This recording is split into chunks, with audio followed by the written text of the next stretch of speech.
Welcome to channel AMEC, your insight to the Australian visa system.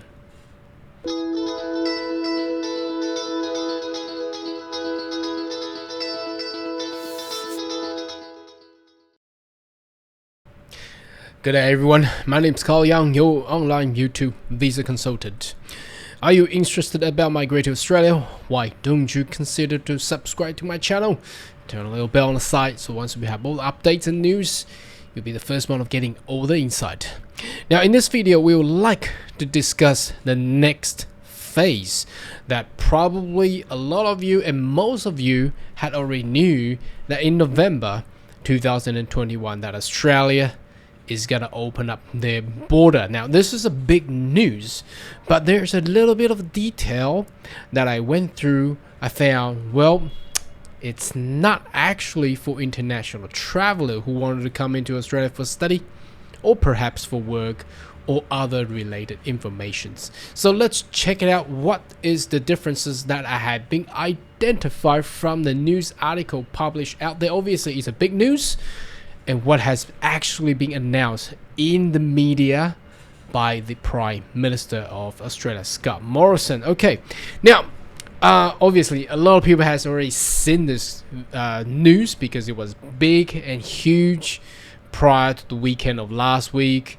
Obviously there was a media came out, the Prime Minister Scott Morrison was there talking about all about this, and obviously you can read here it's huge because obviously the country like China and India is the largest country that has all the international students wanting to go to Australia. So Australia's visa holders welcome Sinovac and Covishield vaccine approved for travelers.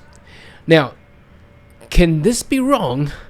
It says Prime Minister Scott Morrison said the recognition of Sinovac and Covishield vaccine were important next step of the national plan. Now, it does say recognize, but I wanted to take you to the next step, which I actually read through the actual media and the Prime Minister himself in Australia published by the government. I wanted to take you to the next page rather than the news out there, which may be correct, but there may be some bias there.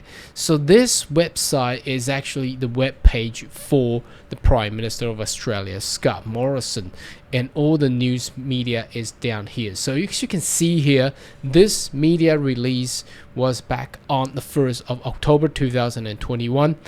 So there is a joint announcement from the Prime Minister, Deputy Prime Minister, Minister of Infrastructure, Transport, Regional Development, Minister of Foreign Affairs, Minister of Women, Minister of Health and Aged Care, Minister of Trade and Tourism Investment, Minister of Home Affairs, Minister of Employment and Workforce and Small and Family Businesses. So what does this whole article and information actually provide? Let's go through it one at a time. Let's see if that is the news actually published by all these news outlets out there is actually correct.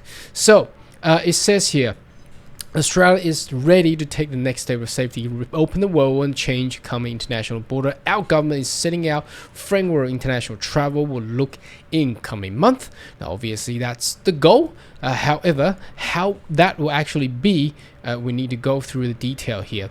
Now the first dose of the rates, over 78% of the double dose are nationwide, 55% tracked reach, 70% of each jurisdiction over the next week. So it's coming up because well, Australia has done a good job in the sense of getting everyone vaccinated. And finally, the plan Australian family can be united. Australian workers can travel in and out of the country, and we can work towards welcoming tourists back to our shore. So the main thing here is get the Australians rather than the tourists, because you can see the tourists has been setting in this paragraph at the very last. Now tourists obviously will include international student and all that, because once tourists can come, all the other visa holder can come.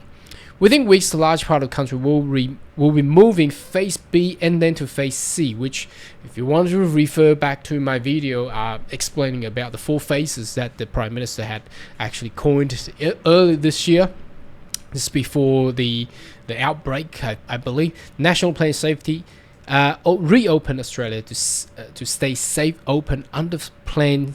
Phase C international travel is on track to reopen safely and fully vaccinated Australian travelers. Again, the key words are here: Australian travelers. So these travelers are Australians, not the Chinese travelers, not the Indian travelers, not the French travelers, not the European travelers, not the US travelers.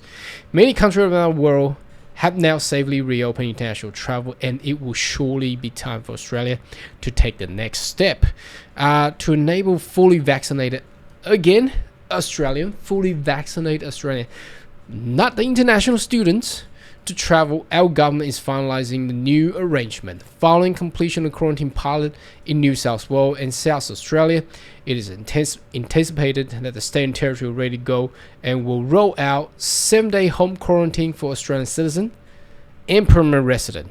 Here we go.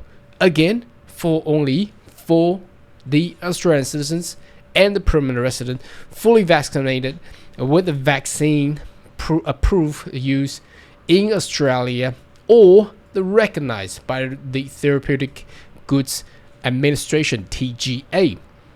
Now, if you're not vaccinated, you will require to go through the old thing, 14 days managed quarantine for anyone not vaccinated or vaccinated with a vaccine not approved or recognized by the TGA. The Australian citizen and permanent resident who cannot be vaccinated, for example, if they're under 12 or have medical condition.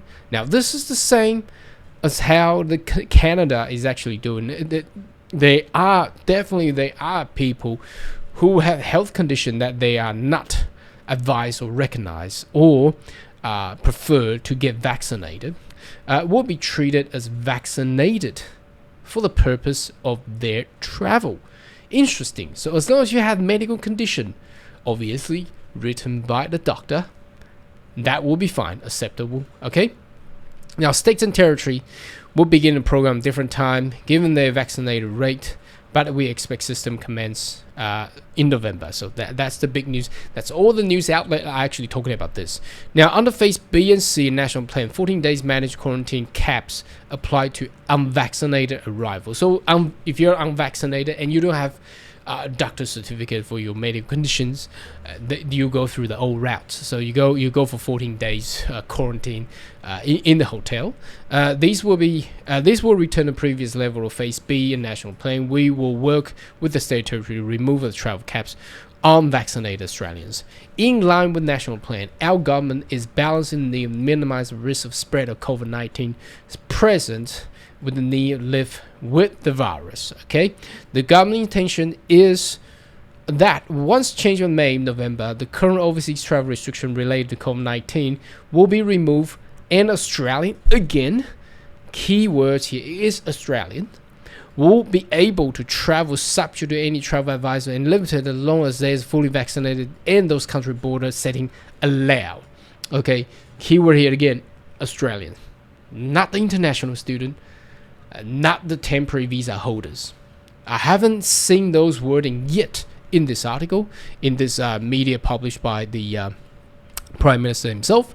Border setting and quarantine requirement, other countries continue to change. We strongly encourage Australians to closely monitor DFAT travel advice. So DFAT is the Foreign Affairs Office if you're not in Australia. So smarttravel.gov.au, that's where you need to go.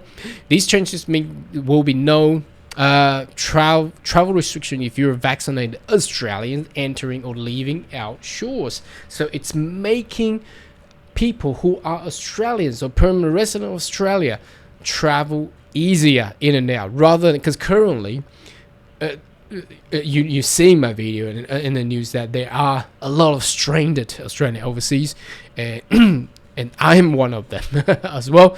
So we also work towards completely quarantine-free travel certain countries such as New Zealand when it's safe to do so. Now, I'm not too sure New Zealand will still be safe because they haven't really contained the situation. But anyhow, this is the trend of how it's going to be setting up.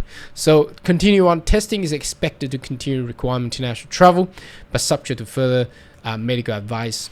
And the Australian who want to travel overseas, once restrictions are removed, will be able to access an international recognized proof vaccination document. So there is a QR code that we have been talking about, include QR code readable globally, will comply to standards set out in international the Civil Aviation Organization. So it's like what they talk about, the vaccine passports, some sort, but it's a electronic stuff, though, that you can actually scan and check whether or not you are eligible to do so. Engagement with commercial airline, foreign government had already begun, and we know it's been extraordinarily difficult 18 months for Australian overseas, or like me, trying to come home, and for Australian family friend overseas. To maximize numbers of Australians who can return, our government is also offering facilitate a flight into state territory to Greek commence 7 days home quarantine trial returning Australian. Again, it's all talking about Australians, not the international student, not the tourists, not the working holiday people. Okay, more than 680,000 Australians have returned since government recommends people reconsidering their travel ban in March last year. Government stands ready to assist these people.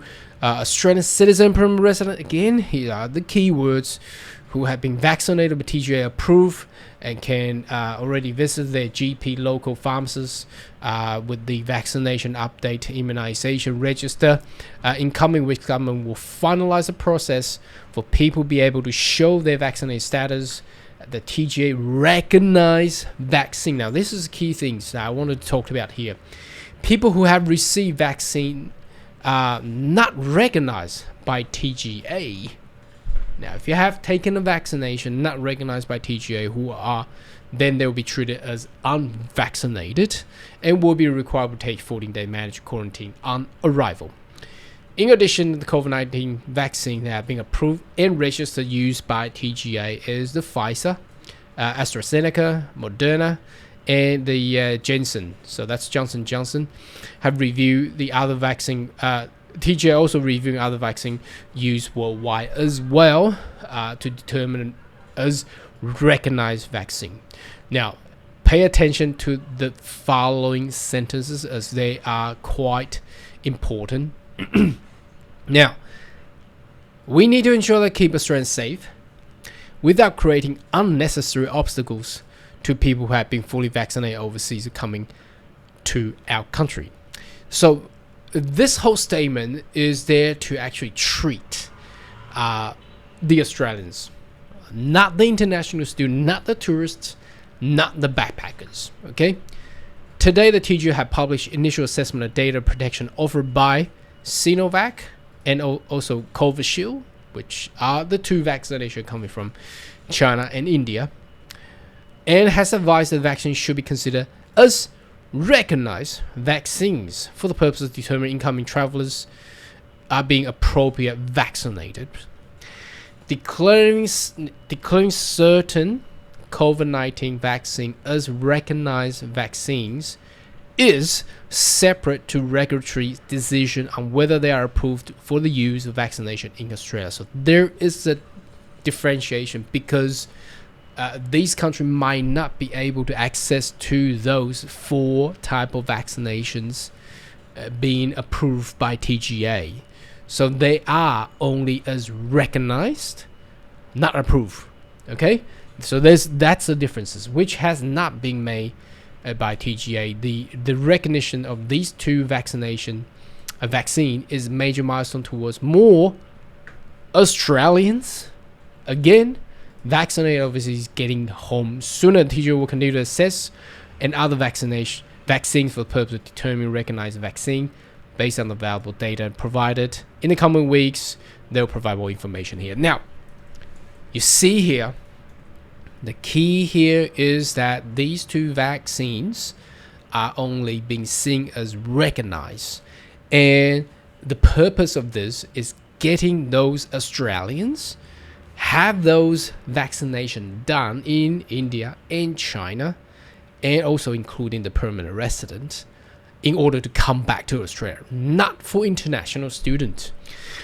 In the whole media published by the Prime Minister's jointly statements, it does not talked about any other type of travelers. Now, I do understand that TGA had talked about travelers, but travelers including Australians and permanent resident, and also temporary visa holder, backpackers, tourists as well. They did not specify what type of travelers they're going to be, but in the joint statements provided by the Prime Minister himself and all the parliamentary ministers, we can see that this whole thing is towards the helping of Australians coming back home to Australia rather than international students. However, by saying that, that is the reason that I believe for international students and travelers or tourists or backpackers or all the other visa holders are actually being planned and prepared for the first phase or first quarter of next year, or first half of the year of next year, rather than the end of this year. As you can see, most of the article out there, from what I can perceive, is talking about getting Australian be able to travel internationally rather than getting other travelers coming to Australia holding visas like working holiday, international students, and all the other ones. Anyhow, what is your thought? Why don't you leave a comment right down below, and I'll see you next video. Goodbye.